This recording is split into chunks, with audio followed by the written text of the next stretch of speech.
ఇప్పుడైతే ప్రస్తుతం మేము డీమార్ట్కి వచ్చాం అనమాట. డీమార్ట్ అంటే తెలుసు ఎట్టుండిద్దు. ఇది మొత్తం చూస్తే బళ్ళు ఒక పార్కింగ్. జనరల్గా అయితే వన్ సైడ్ అయితే పార్కింగ్ చేస్తుంటారు, కానీ ఇప్పుడు ఈ వీడియో ఎందుకు తీయాల్సి వస్తుందంటే ఇప్పుడు లోపలికి వెళ్తున్నాం 8:30 9 అవ్వచ్చు. ఇప్పుడు టైం ఎంత అంటే 6 అవుతుంది అట్లీస్ట్, అంటే నియర్లీ 3 అవర్స్.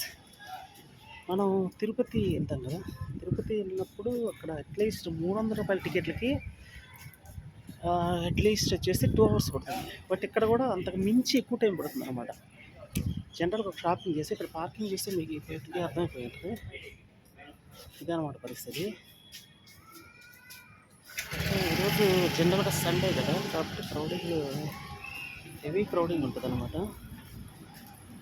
క్రౌడింగ్ నార్మల్గా ఉండదు, సో మచ్ క్రౌడింగ్. ఇది చూసినట్లయితే మనకి ఇక్కడ లోపల డీమార్ట్ లోపల స్టాఫ్ పార్కింగ్ అనమాట. ఇది కూడా జనరల్ పార్కింగ్. ఇది యాక్చువల్గా ఈ ఫిల్ ఇన్ ద బ్లాంక్స్ ఇక్కడ బండి పెడితే బాగుండేది, బట్ లోపల పెట్టాను. మరి ఇది చూడాలి ఇప్పటికి ఇది అవుతుందా అనేది. పార్కింగ్ కంటిన్యూస్లీ ప్లేస్ అయితే ఉండదు మనకి ఇలా. ఇది సండే కాబట్టి జనరల్గా హ్యూజ్ క్రౌడింగ్ ఉంటుంది.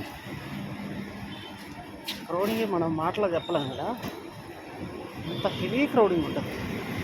ఎందుకంటే లోపల సెంట్రల్ ఏసీ ఉంటుంది కదా, అందువల్ల జనం అంతా అందులో రెస్ట్ తీసుకోవడానికి కూడా వచ్చే అవకాశం చాలా ఎక్కువగా ఉంటుంది.